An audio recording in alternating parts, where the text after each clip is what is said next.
Hey there, today I'll tell you how to fix Rainbow Sage unable to find in Uplay. It's very easy, just follow these steps. A simple step may solve this issue by resetting processes and fixing temporary glitches. Ensure that Uplay is installed properly on your system. If it's missing or corrupted, download and install it again from Ubisoft's official website. Right-click the Uplay shortcut on your desktop to start menu, then select Run as an administrator to ensure Uplay has the necessary permissions to run.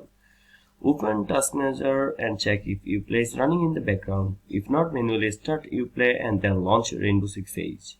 Make sure both Uplay and Rainbow Six Siege are fully updated. Uplay should automatically check for updates, but you can manually check for updates in the client by checking on your Uplay logo in the top left corner. Sometimes antivirus software firewalls block Uplay from launching.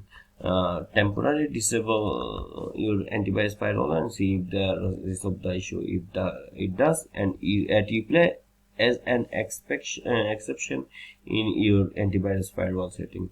If all else fails, then reinstall Uplay to fix any corrupted files or issue.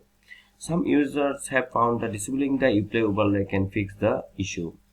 Then navigate to C drive, then select program files, then Ubisoft Game Launcher, then delete the cache folder.